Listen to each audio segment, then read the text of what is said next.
but you're acting like you're down now. You know you're acting like you're down now. You know, but you're acting like you're down now. You know you're acting like you're down now. I tell the club or folks, yo. Hey, welcome back, everyone. Alright, so this is part 2. Sorry it took a little while to get this part up. But we're going to carry on with the second part of the video. I hope you like my little intro there. If you guys want to see some actual footage while I was on convoy in Iraq, then you just go ahead to my YouTube channel, go to the playlists, and check out the Iraq videos. They're all different convoys that I was on in Iraq while I was there. Okay, so let's get started, and we'll start off with question number 1. Alright, so my time in Iraq was from October 2007 till end of May 2009. So just a little over a year and a half, about a year and a half. How did I find myself getting to Iraq? Well, that's a weird one. I won't get into too much detail, but it was through a friend who had, went over there in 03 when it started. How he found out, I'm not sure, but we found a friend of mine, Rick, and myself, we found out through him over coffee one time when he was home on R&R. The both of us thought it was, hey, what an adventure, let's give it a try. And so we basically went online to the site, and the name of the company is KBR. So at any rate, we got hired pretty much right away. My friend Rick went over in January of 07. I had to get some dental work done before I could go over, as there were no dentists, so if you'd had a problem, you're in trouble. I mean, yes, they had medical staff there for other emergencies, but dental was something that just, wasn't going to get done there. So, in October, 1st of October, beginning of October, I headed down to Houston for the initial orientation and training. And while in Houston, spent about a week and a half there. They went through, policy procedures, a little bit of biochemical training, which, was almost useless in a sense, as my time on base in Talil, we didn't have any chemical suits, so wouldn't have saved us anyways. And once we were finished in Houston, and I gotta, say, the flight to Houston was fully paid for by the company, put us up in a really nice hotel, had a room by myself, all our meals were paid for, and once we were done there, then once we were fully processed, past medical and everything else, we were flown over to Iraq. We went from Houston to London, and then from London to Dubai. And once we were in Dubai, we were there for a couple of days to finish off our orientation, what little there was of it, waiting for a booking to head into Iraq. From Dubai, we ended up flying into Baghdad International Airport, and as you can see by the picture,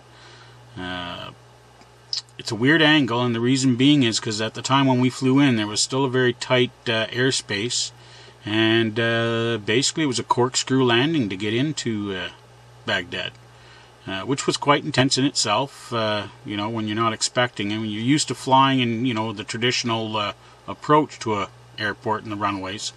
This was definitely not your traditional style.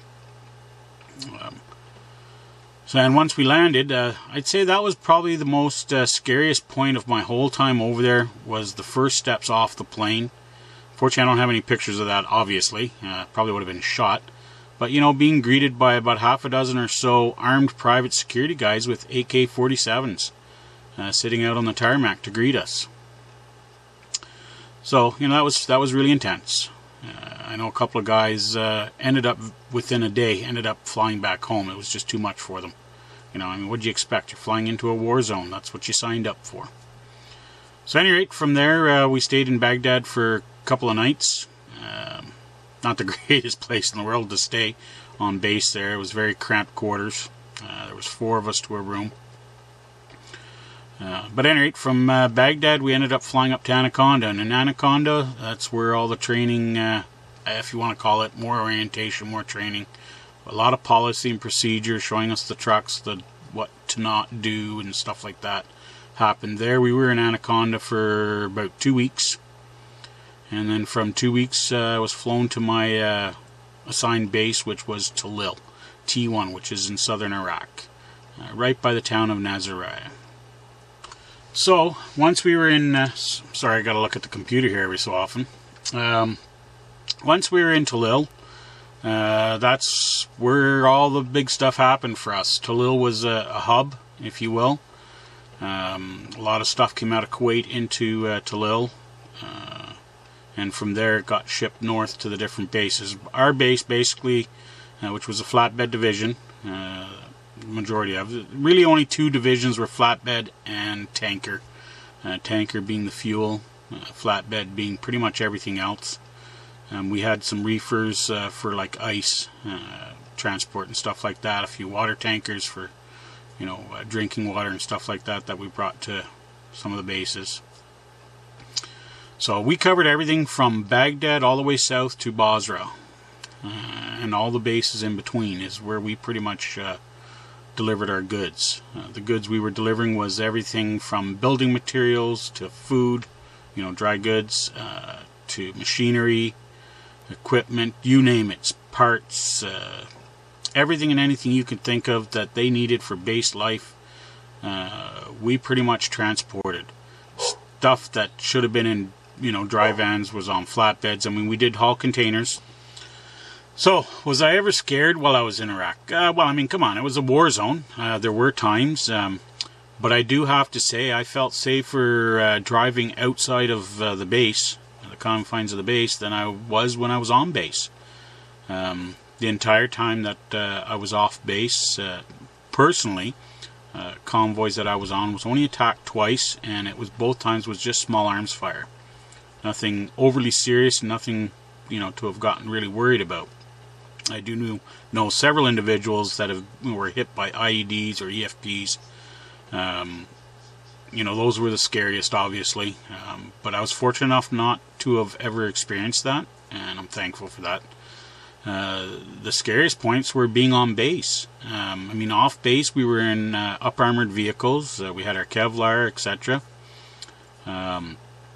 But on base, I mean, we walked around, you know, just wearing t-shirts like I'm wearing right now, like you're wearing. And we were hit with incoming mortars quite a bit. For a while there, you could almost set your watch as to when the incoming was coming in every night. It was usually between 8 and 9 p.m. And the other part that would make your hair stand up on end, and because of where my second set of living quarters were, while I was on base, because I'd had one set, which I'll show you, and another set afterwards in the latter half of my stay there, or for the majority of my stay, was literally within, you know, shooting distance, if you will. I mean, extremely close to where the outgoing rounds were fired out, either the Illuminary rounds or actual, you know, where they were bombing wherever, was, you know, almost next to my hooch. And trust me, they didn't give you warning a lot of times when those would go off.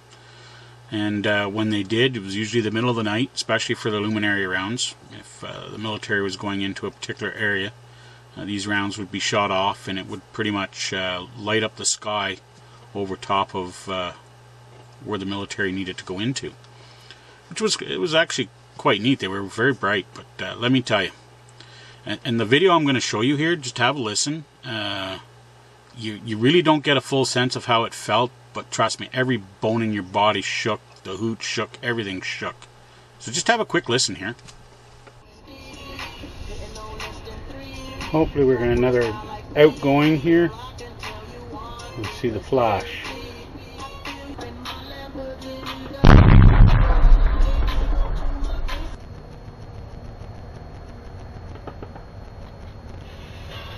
There's another one.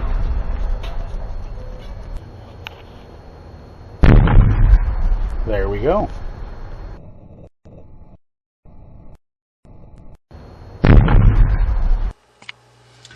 So that was that. I know it's you can't really get a full sense of that, of what it really felt like.